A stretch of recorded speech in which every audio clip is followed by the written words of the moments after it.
Como manter a esperança em tempos de crise? Os dias em que vivemos se caracterizam por absoluta inversão dos valores morais. Quando alguém age de modo íntegro, honesto, é tratado com escárnio. É explícito o predomínio da incredulidade, do desamor, do medo e da ansiedade entre a população em nosso tempo. Muitas pessoas vivem temerosas, angustiadas, inseguras, sentindo-se sem esperança de encontrar alívio para o seu tormento, sufocada pelo contexto no qual se insere. Grande parcela da população comporta-se como uma manada em estouro, correndo desordenadamente, sem saber seu destino.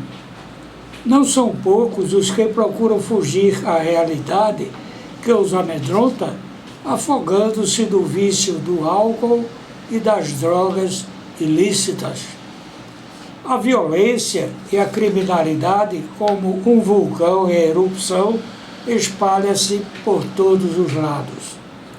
O homem, com seu olhar desviado para a agitação do mar de desatinos que o envolve por todos os lados, não consegue perceber a causa essencial do seu desatino, o fato de não conseguir preencher seu vazio interior, deixando-se arrastar pela torrente das inconsequências.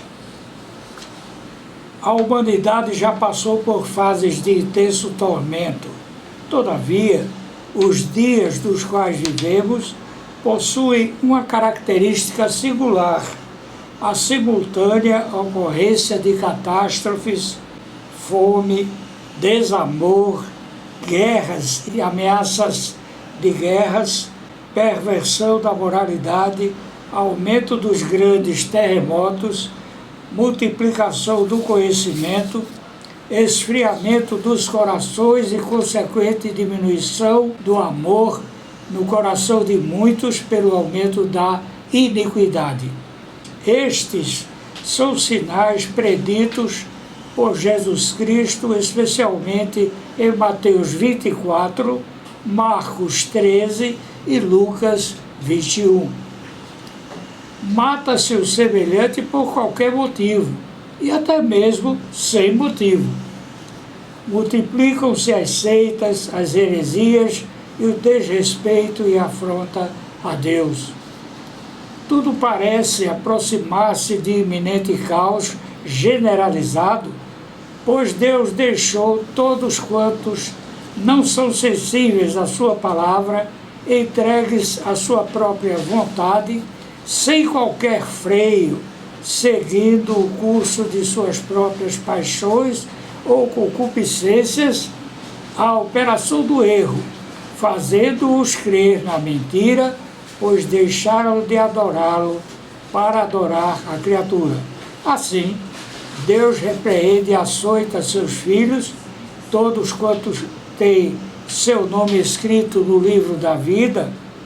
Porém, os rebeldes à sua palavra, ele os entrega às suas próprias paixões, reservando-os para o dia do juízo, o qual ocorrerá para cada um deles logo após sua morte natural, quando acertarão contas com o Criador. Que fazer em tempos como estes? A Bíblia tem muito a nos dizer a esse respeito. A população em geral não percebe que estamos em meio ao acirramento de uma batalha espiritual, a qual jamais poderemos vencer com armas convencionais, e sim com armas espirituais, as quais Deus nos deixou. Nunca batalhas e armas convencionais resolverão o grave problema da humanidade diante da perfeita justiça de Deus.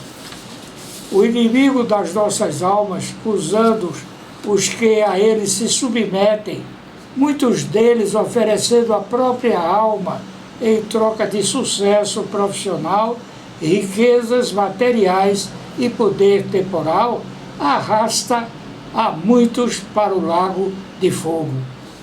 Através de diferentes correntes de pensamento filosófico, como pluralismo, relativismo e humanismo, negando que existe apenas um caminho para Deus, afirmando que a verdade é relativa, dependendo do ponto de vista de cada um, e o humanismo tentando tirar Deus de cena e colocando o homem no centro de tudo, o homem se afasta do seu Criador.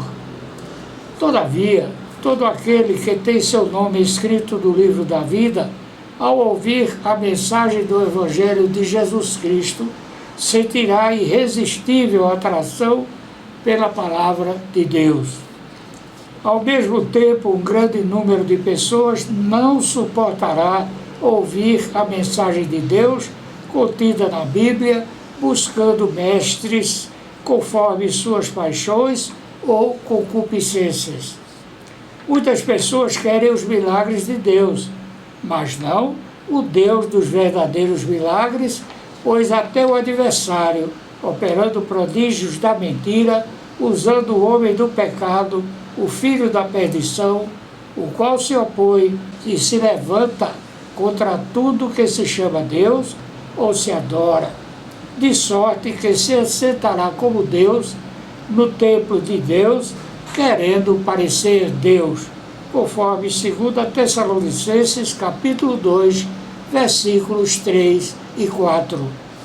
Os locais de atendimento às pessoas enfermas, sejam públicos ou privados, encontram-se sempre congestionados pelo número daqueles que a eles comparecem, buscando lenitivo para os seus males, onde a maioria deles tem sua causa do desajuste produzido por uma realidade que não compreendem, da qual têm medo, e não poucos comparecem a esses serviços com males físicos, não raro influenciados pelo seu estado de ânimo, pelo estresse psicológico ao qual são submetidos.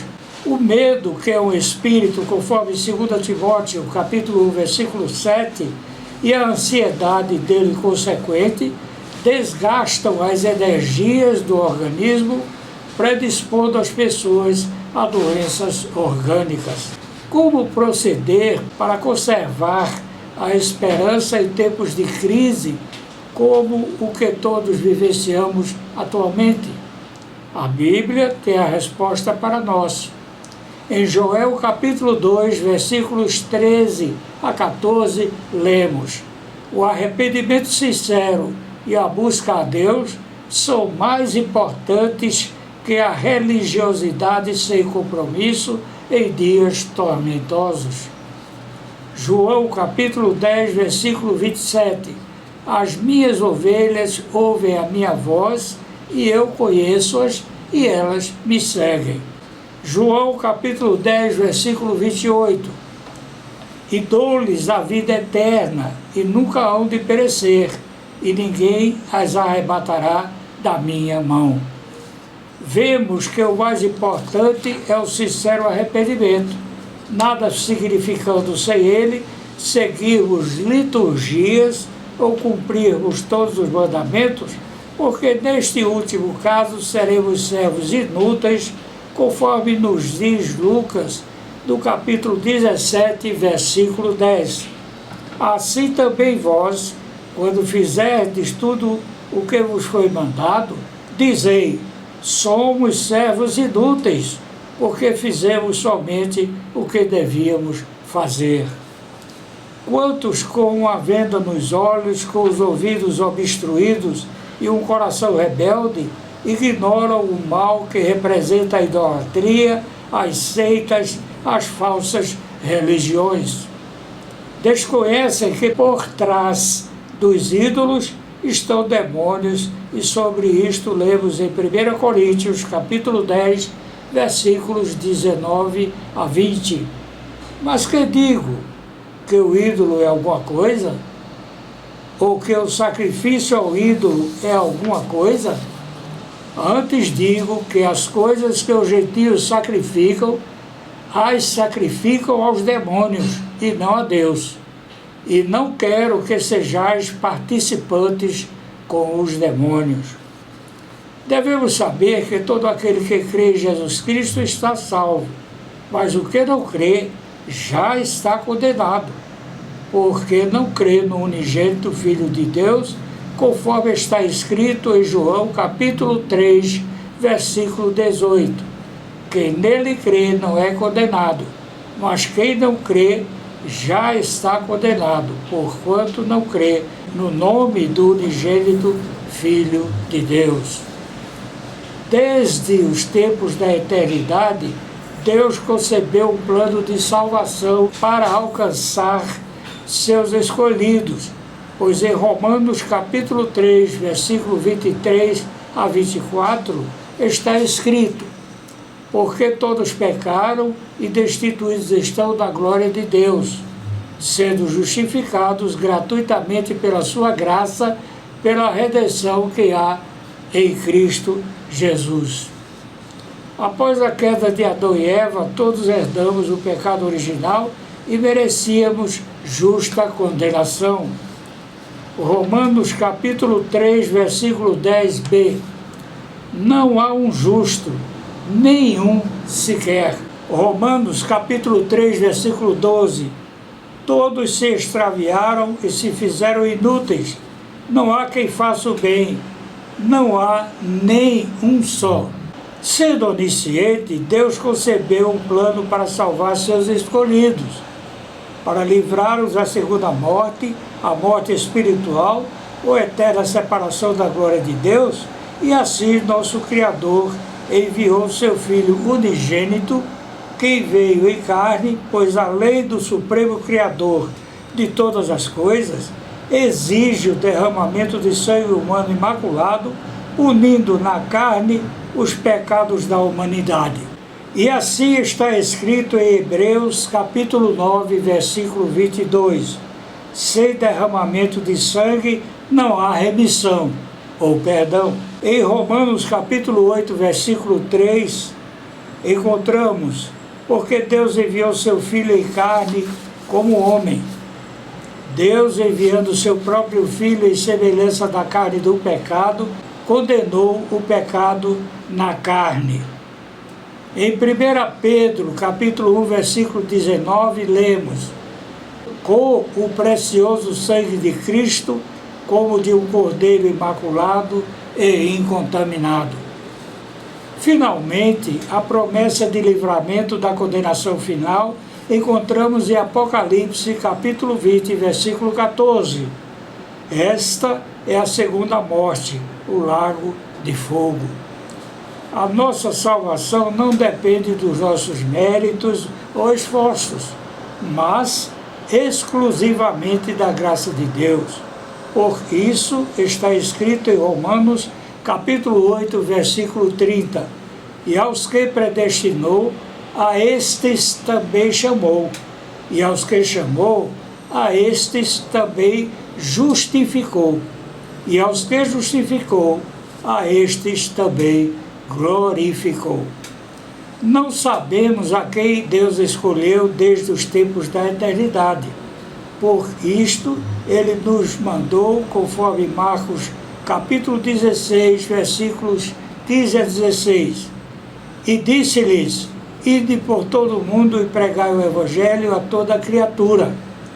Quem crer e for batizado será salvo, mas quem não crer será condenado.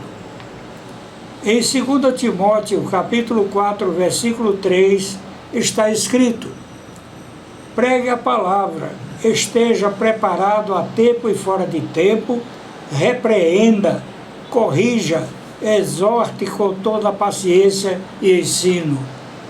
Isto porque só Deus sabe os seus escolhidos. Assim devemos pregar a palavra a toda criatura.